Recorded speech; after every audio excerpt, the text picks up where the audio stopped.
What you see here is $10,000 on the table. You can take this money as a loan, but I will charge you a little bit of interest rate. Like most people, you take the money and you go buy a nice car. But in 10 years, it's time to pay me back. And because of interest rates, now you owe me $20,000 and not 10. You will say, I don't have money to give you. And if you don't, I take your car and a piece of your house. This is how debt works. And after 3 years of traveling the world, I noticed that this is exactly what China is doing. For example, take the small island nation of Sri Lanka. This developing country needs money and China has a lot of it. So Sri Lanka took billions of dollars in Chinese loans. It was easy money just there to be taken. And with that, they built skyscrapers, highways, airports, and shipping ports. The country grew and prospered. But few years later, this easy money came with interest rates, and Sri Lanka was so much in debt that it couldn't pay back China its money. And the only way out was to give China control of what they had built. In other words, Sri Lanka lost a piece of its home to China because of debt. This is the Chinese money trap.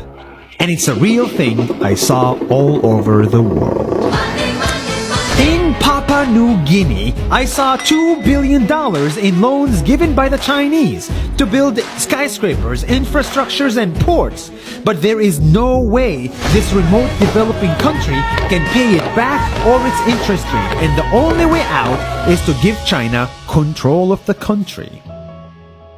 In the Maldives, Pakistan, Malaysia, Laos, Kazakhstan, Mongolia, Egypt, Kenya, and South Africa,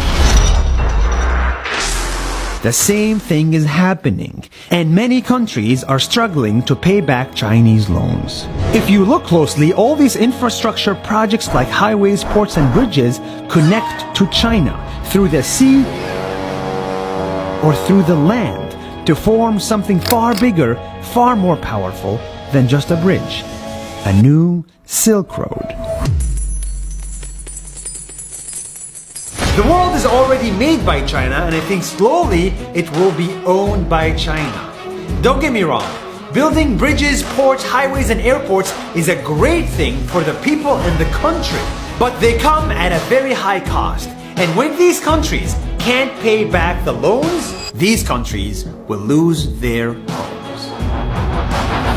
One thing my parents had taught me is that there's no such thing as a free lunch or a free ride. So if we're not careful with our money or other people's money, then we better start learning Chinese. 下周见。